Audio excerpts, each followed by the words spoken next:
안녕하세요, 지인쌤입니다. 코로나19로 답답했던 일상 5월 징금다리 연휴로 여러분들 행복한 시간 보내고 계시나요? 네, 오늘은 부동산 지인에서 여러분들이 게시판에 궁금사항의 글들을 많이 올려주십니다. 그 내용 10가지를 뽑아서 여러분들에게 속 시원하게 알려드리도록 하겠습니다. 첫 번째 질문입니다. 부동산 지인 프리미엄 기능 5월 15일에 오픈한다고 하셨는데 이번에 등록 안 하면 6개월 후에 지불하고 써도 되나요? 언제라도 프리미엄 가입 가능한가요? 아니면 이번 기회에 꼭 해야 하나요? 라고 질문을 하셨습니다. 먼저 저희가 5월 15일에 프리미엄 오픈을 예정을 하고 있었습니다. 그런데 좀 더 나은 서비스를 하기 위해서 좀 더 많은 추가적인 기능이 들어왔습니다. 그러다 보니까 5월 15일에 오픈하는 일정을 조금 미뤄야 될 것 같아요. 그래서 5월 30일로 오픈을 예정을 하고 있습니다.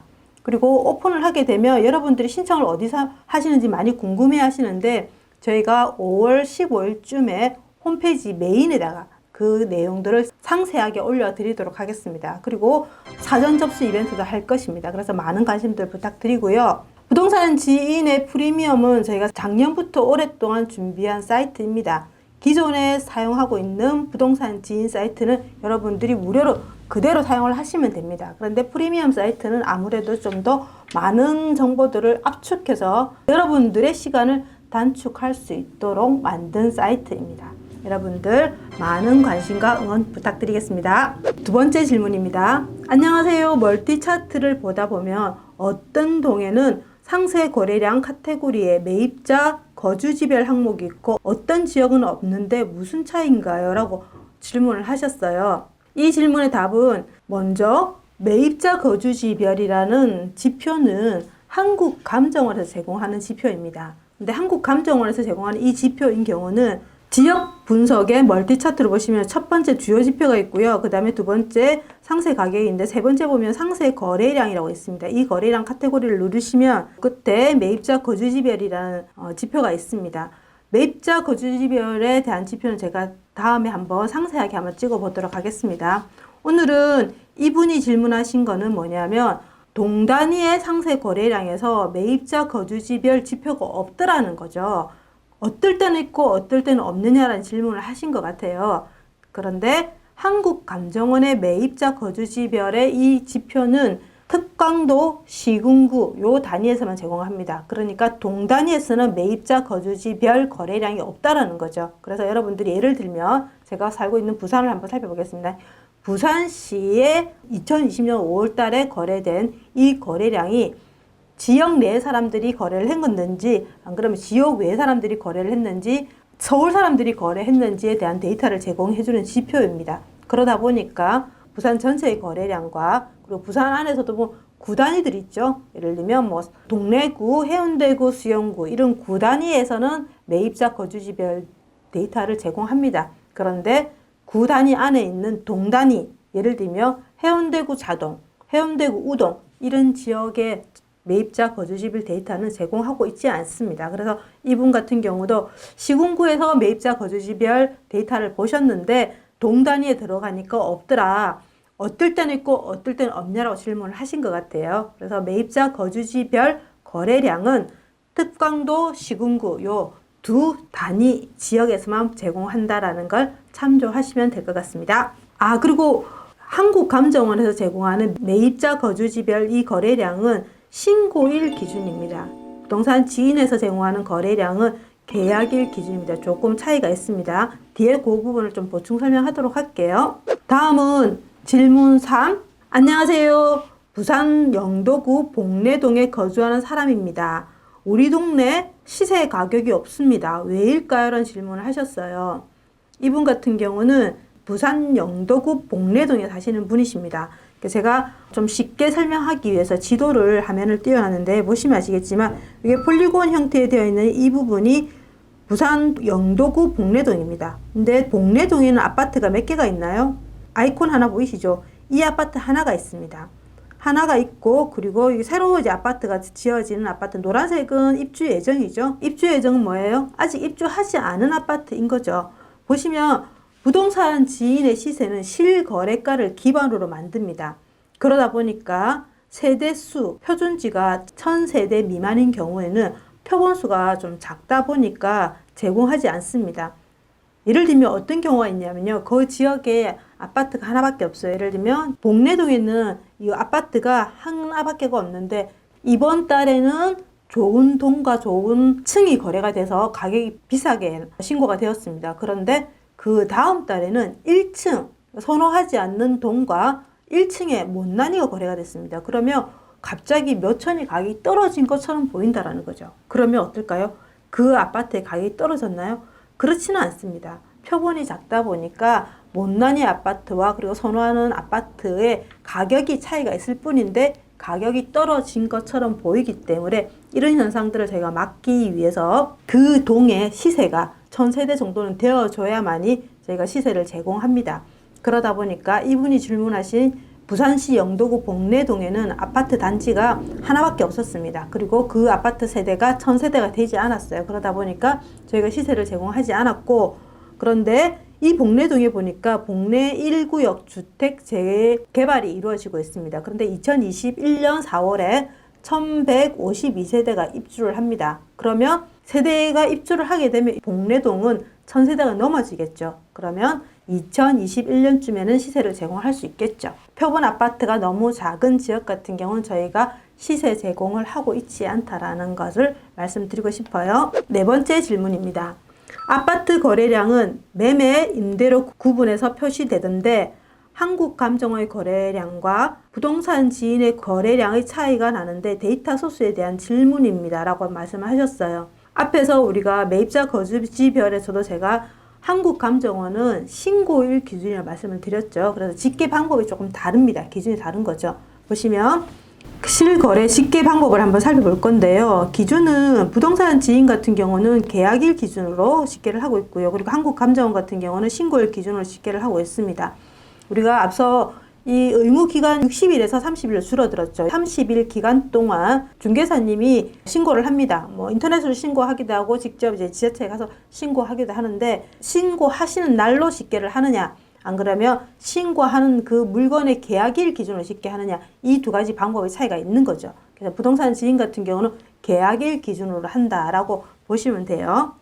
그래서 부동산 지인은 계약일 기준으로 집계를 합니다. 그리고 여러분들 거래량을 왜 살펴보시나요? 거래량은 그 지역의 매매, 전세, 월세, 이 거래량들이 얼만큼 이루어졌는지, 실수요자들이 이루어졌는지, 실제적으로 거래가 얼만큼 이루어졌는지를 확인하기 위해서 거래량을 확인을 해봅니다. 그렇죠? 그런데 여기 보시면 일시적으로 거래가 폭등을 해서 거래가 이루어지는 지역들이 가끔 있었습니다. 근데 그 데이터를 들여다보니까 실질적으로 그 지역민들이 거래를 한 게 아니라 임대 아파트에 거주하시는 분이 분양 전환을 해서 매매 거래로 된 거죠. 그러면 그분들은 그대로 살고 계십니다. 그런데 그 이전에는 임대로 살고 계시다가 분양 전환을 하면서 매매로 전환이 되는 거죠.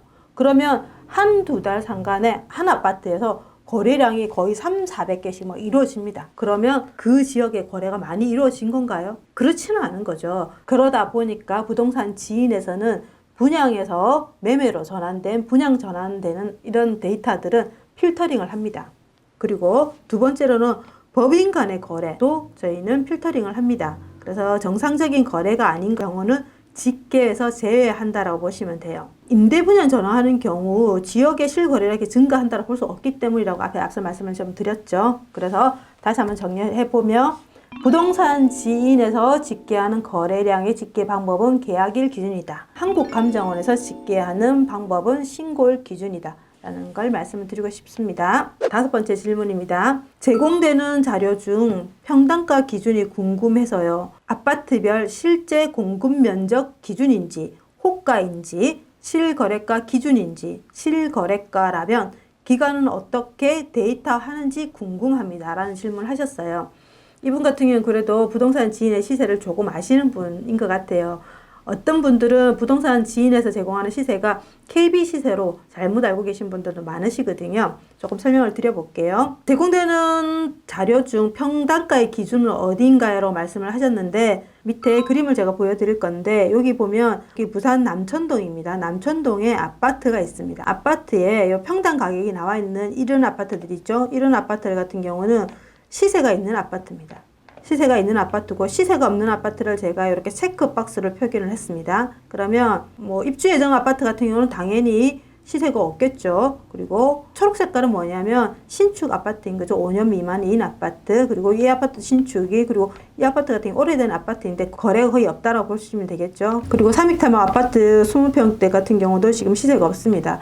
시세가 있는 아파트도 있고 없는 아파트도 있습니다. 시세가 없는 아파트는 크게 두 가지 유형입니다. 첫 번째는 신축이어서 실거래가 많이 이루어지지 않은 거죠. 실거래가 이루어지지 않았다는 것은 시세를 만들 수 있는 재료가 부족하다는 거죠. 그래서 시세가 없는 단지입니다. 그리고 두 번째는 신축은 아니에요. 그런데 오래된 아파트인데 시세가 없는 경우도 많아요. 그러면 그 아파트 같은 경우는 거의 거래가 이루어지지 않는다는 거죠. 예를 들면 2, 3년 기간 동안 거래가 거의 한두 건씩 이루어지는 아파트들도 있거든요. 근데 그런 아파트 같은 경우도 실거래가 표본이 작다 보니까 저희가 시세를 만들 수가 없어요. 그러다 보니까 그런 아파트들은 시세가 없습니다. 그래서 지도에서 이렇게 보시면 평당가가 있는 경우는 시세가 있는 아파트다. 그리고 이렇게 아무 표기가 없는 아파트들은 아 시세가 없구나라고 여러분 해석을 하시면 돼요. 그러면 지역의 시세를 만들 때는 요 아파트에 시세 있는 거를 모아서 평균을 해서 만듭니다. 그래서 남천동의 아파트 시세는 2,258만 원이다 라고 알려드릴 수 있는 거죠. 평당가 이 시세 같은 경우는 이분이 물어보신 것처럼 공급 면적 기준입니다. 공급 면적 기준이고요. 밑에 제가 설명을 해드릴게요. 보시면 지인의 시세는 실거래가, 매물 거래량 요 세 가지 데이터를 가중치로 만듭니다. 물론 공급 면적 기준입니다. 그래서 여러분들이 보시는 부동산 지인의 시세는 일반적인 다른 시세보다 좀 더 빠르게 읽을 수 있는 재료로 만들었습니다. 시세 제공일은 한 달에 3번, 1일, 11일, 21일 이렇게 시세를 만들어 드립니다. 그러면 1일하고 요 11일 기간에 시세가 어떻게 변동됐는지에 대한 증거분도 여러분들에게 제공해 드리고 있죠. 질문 6. 지인 아파트 단지 그래프에서 동그라미 찍힌 게 매물 가격을 의미하는데 3년 전 정도까지만 그래프상에 보이는데 이유는? 이라고 말씀을 하셨는데 부동산 지인에서 매물을 수집한 지가 3년 정도밖에 되지 않았습니다. 그래서 그렇습니다. 그 이전에는 매물을 수집하지 않았고요. 3년 전부터 수집한 데이터들을 여러분들 보여드리기 때문에 매물의 추세선들을 확인하실 수 있습니다. 앞으로는 계속 저희가 집계를 할 거기 때문에 시간이 지날수록 매물의 추이선을 볼 수 있는 기간이 길어지겠죠. 그리고 이분이 질문하신 내용은 15년, 16년 매수자가 2년 후에 매물을 내놓기 시작했고 하락 흐름을 못 이겨 매물을 던지는 모습으로 해석을 해도 되는지에 대한 질문을 하셨습니다. 무슨 말이냐면 지금 이분이 물어보신 아파트 같은 경우는 청주에 있는 아파트입니다. 2014년에 전고점을 찍은 거죠. 전고점을 찍고 3억 3천을 실거래가를 찍었는데 이분들이 2년 후에 당연히 매도를 하시려고 내놓으셨겠죠. 그런데 내놓으셨는데 이 매물들이 지금 거의 산 금액의 매물을 내놨는데 매물들이 거래가 삼각형으로 찍혀야만이 이 매물이 실거래가 된 거지 않습니까? 그런데 이 삼각형이 이 주변에 없지 않습니까? 없다라는 이야기는 이 매물들이 거래가 안 돼서 밑으로 떨어뜨린 거죠. 가격을 떨어뜨려서 거래해서 밑으로 삼각형들이 요 밑에까지 떨어져 있습니다. 그래서 굉장히 싸게 거래를 했는데 청주에 있는 이 아파트 같은 경우에는 14년도에 투자를 하신 분들 같은 경우에 전세 2년을 끝나고 16년도에 매도를 하셨을 때 내가 매수한 금액에서 팔지 못하고 오히려 손해를 보고 판 것 같다라고 해석을 하셨습니다. 왜 그랬을까요? 한번 조금 저도 궁금해서 살펴봤는데 다음 페이지를 한번 볼게요. 앞에서 본 아파트가 청주에 있는 아파트였습니다. 충북 청주시는 흥덕구, 서원구, 상당구, 청원구로 구분되어 있습니다. 그런데 지금 해당 아파트는 서원구였습니다. 서원구 같은 경우는 과거도 그렇고 2020년도까지 물량이 그래 많지는 않았습니다. 그래서 적정 수요량보다 부족한 지역이었어요. 그래서 이분 같은 경우도 14년도에 매수를 하셨는데 부족하기 때문에 당연히 가격이 상승한다라고 매수를 하셨는데 16년도에 매수하시고 2년 지난 시점에서는 오히려 샀던 금액보다 더 낮춰서 매도를 하신 걸로 유추가 됩니다. 왜 그랬을까요? 서원구는 물량이 많지는 않았습니다. 그런데 서원구 주변에 있는 상당구라든지 세종이라든지 주변에 대체 지역의 물량이 많았다라는 거죠. 그래서 대체 지역인 상당구와 세종시 물량도 확인을 하시고 매수를 하셔야 됐었습니다. 밑에 보시면 18년, 19년, 20년, 21년도까지 세종 물량과 그리고 청주 상당구 물량과 서원구 물량을 보니까 적정 수요량의 거의 18년도 같은 경우는 거의 한 4배 가까이 물량이 많았고요. 그리고 19년도 같은 경우도 한 3배 정도, 그리고 20년, 21년도까지도 아직 물량이 많습니다. 그러다 보니까 그 속에서도 대장들은 움직일 수 있겠죠. 그런데 그렇지 않는 아파트 같은 경우는 물량에 눌려서 가격 상승을 못할 수 있다는 거죠. 그래서 위에 만약에 그 시기에 14년도에 매수하셨던 분들은 앞으로 2022년 시점에는 적정 수요량의 물량이 적정하기 때문에 그때 매도를 하시는 게 손실을 보지 않고 파시는 방법이겠죠. 지금은 청주가 조금씩 회복을 하고 있습니다. 그래서 조금 더 장기적으로 갖고 가시면 손실은 보지 않으실 것 같습니다. 다음 질문 7번째. 입주 물량에 임대 아파트 물량도 포함되어 있는 건가요?로 질문을 하셨어요. 제가 좀 쉽게 설명하기 위해서 지역을 한번 뽑았는데요. 지금 보시는 지역이 울산 지역입니다. 울산 지역에 여러분들 수요 입주를 선택을 해보시면 밑에 리스트에 아파트 단지가 6개이며 세대수가 2,509세대이다. 그리고 옆에 보시면 아파트 갈로에서 임대라고 되어 있습니다. 이 단지가 1,513세대가 임대 아파트라고 나와 있습니다. 아래 리스트를 보시면 아파트 갈로 임대되어 있죠. 그러면 이 아파트 같은 경우는 울산 송정 A-2 국민임대 946세대, 그리고 민간임대 주택이래 가지고 567세대 이렇게 나와 있습니다. 그러면 이 두 개 아파트는 울산의 입주 물량에 포함되어 있습니다. 그렇죠? 그래서 이분이 질문하신 임대 아파트라 하면 100% 들어있다라고 할 수는 없습니다. 왜 그러냐면 부동산 지인의 입주 물량은 한국감정원 청약홈에서 분양하는 물량을 전수 제공하고 있습니다. 그러다 보니까 청약홈에서 임대 아파트를 분양했다. 그러면 그 임대 아파트 물량까지도 포함을 하고 있습니다. 그런데 임대 아파트가 청약홈을 통하지 않고 임대하는 경우도 가끔 있습니다. 그런 아파트 같은 경우는 아무래도 빠져 있겠죠. 저희가 추가적으로 입주일과 입주 세대 정보가 있는 경우에는 추가적으로 수집을 해서 같이 제공하고 있습니다.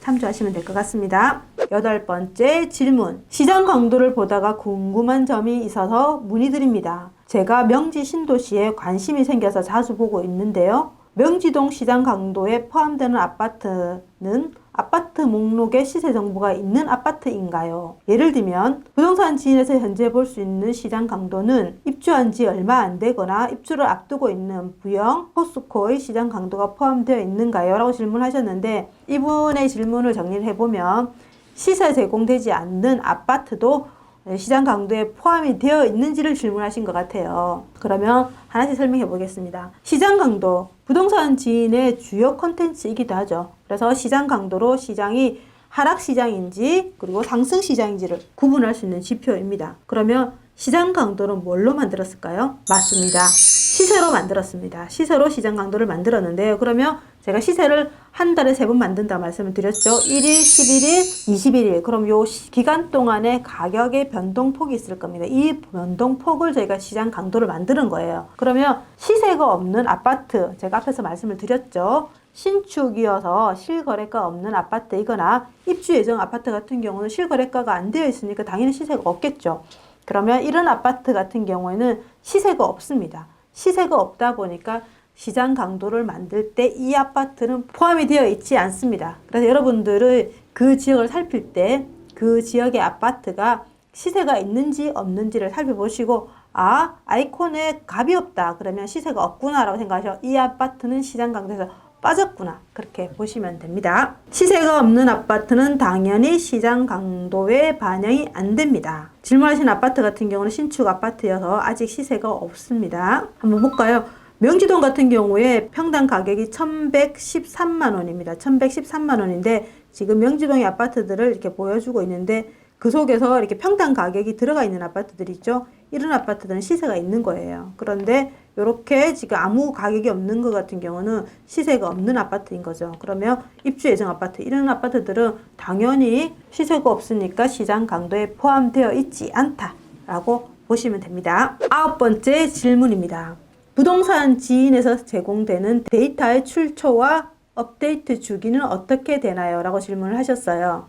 보시면 지금 잘 안 보이실 건데 앞에 보시면 이게 데이터 명칭이고요. 뒤에 업데이트 주기 그리고 출처 이렇게 정보들이 나와 있습니다. 그런데 이게 지금 보면 표기가 빨간색으로 표기되어 있는 이 부분은 저희가 앞으로 제공할 프리미엄에서 제공하는 데이터이고 나머지들은 지금 저희가 여러분들이 보고 계시는 로컬에 제공하고 있습니다. 보시면 시세 정보 10일 단위로 1일, 11일, 21일 제공한다고 말씀드렸고 그 다음에 국민연금 그리고 규제정보 서비스, 단지 정보, 미분양 아파트 상세 정보, 미분양 아파트 정보, 소상공인 정보, PIR 그리고 아파트 실거래가, 유치원 정보, 인구 세대수 정보 그리고 인구 세대수 점출입 정보 그 다음에 지하철, 승하차 정보, 초중고 특별 학교 정보, 입주 물량, 학원 정보 이런 형태로 저희가 제공을 하고 있고요.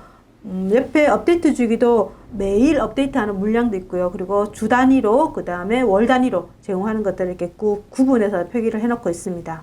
그리고 앞으로 제가 프리미엄에서 제공하는 데이터들에서 요즘은 시장이 굉장히 빠르게 돌아가고 있습니다. 그러다 보니까 여러분들이 시장의 매물이 얼만큼 거래가 됐는지, 얼만큼 거래가 줄어드는지 이런 것들을 바로바로 확인하고 싶어 하십니다. 그래서 저희가 프리미엄에서는 매일 하루에 2번 매물을 수집을 해서 제공해 드릴 것입니다. 그래야 여러분들이 좀 더 빠르고 정확하게 시장을 읽을 수 있을 것 같습니다.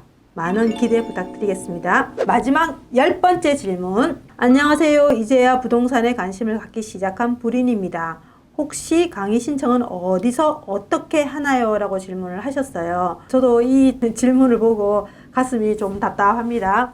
왜 그러냐면 2020년 2월부터 입문편 특강 그리고 프리미엄 특강 그리고 스스로 투자 정규반을 운영할 생각으로 교육 커리큘럼을 짰었습니다. 그런데 6월 말부터 코로나가 빵 터졌죠. 그러다 보니까 사회적 거리로서 강의를 할 수가 없게 되었습니다. 그래서 저희가 전국적으로 대전, 광주, 서울 여러 지역의 강의장을 다 잡았었는데 스케줄을 다 취소를 했습니다. 다 취소를 하고 아무래도 사회적 거리가 이제 풀리고 여러분들하고 대면할 수 있을 때 교육을 시작할 수 있을 것 같은데 아마 제 생각에는 한 6월쯤은 가능하지 않을까라는 생각이 들고요.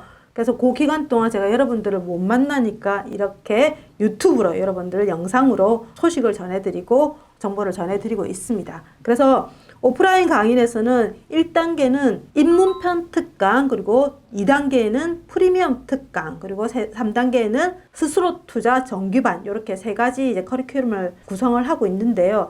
아무래도 한 6월쯤부터는 시작이 가능할 것 같아요. 그래서 제가 사전 공지를 홈페이지 교육 안내 카테고리에 공지하도록 하겠습니다. 미리 공지하도록 할게요. 여러분들 많은 관심 부탁드리겠습니다. 여러분들이 자주 질문하시는 10가지를 제가 말씀을 좀 드렸는데 좀 더 궁금한 사항이 있으시면 댓글 남겨주시면 제가 따로 모아서 다시 한번 영상을 찍어 보도록 하겠습니다. 여러분들 구독과 좋아요는 큰 힘이 됩니다.